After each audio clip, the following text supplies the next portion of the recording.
Hello, I'm Anthony Hughes, and in this video, let's take a look at how Dorico automatically selects and loads sounds to play back in your projects.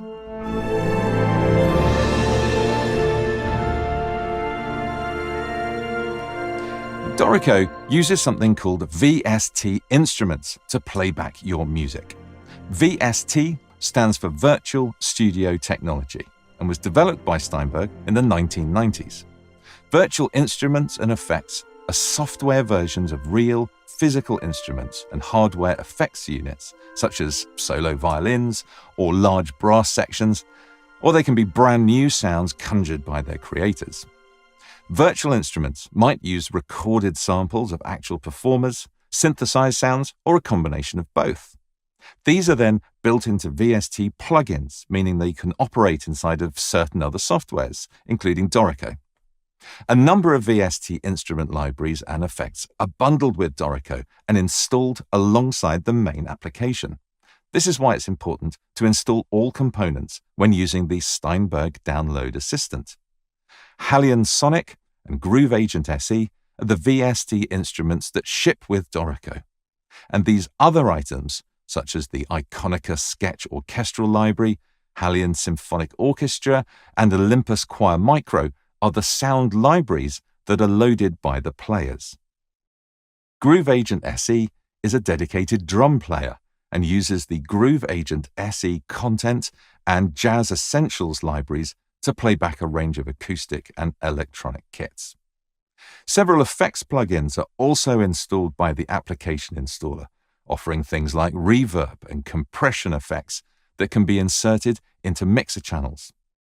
One of the big advantages of supporting VST is that it means Dorico can load other VST instruments and libraries produced either by Steinberg or third parties. For example, NotePerformer is a library of orchestral sounds popular among Dorico users. You may well already own other VST sound libraries, and I'll show you how you can use those within Dorico in a later video in this series. Now, when you add an instrument to your project by creating a player in setup mode, Dorico will silently load a VST instrument plugin with a suitable sound preset. You can see which VST instruments have been loaded for a particular project by switching to play mode and choosing VST and MIDI. You can show the interface for a loaded VST by clicking on the E-Edit button. For example, if I look at this instance of ㆍHALion Sonic, we can see the sounds that have been loaded into the slots here that receive playback data on different MIDI channels. This is the tracks view. There is a track for each instrument in the selected flow. Selecting an instrument, choosing the track inspector, and viewing the routing section will show you which VST plugin is being used for that instrument, and through which port and channel. Dorico uses something called a Playback Template to determine the VST instrument and specific preset to load for each instrument in the project. The default Playback Template is specified in Preferences at the very top of the Play page.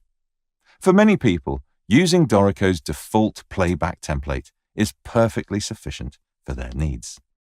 There are different playback templates that utilize all or some of the various instrument libraries, as different versions of Dorico, Pro, Elements, and SE don't necessarily include all of the libraries.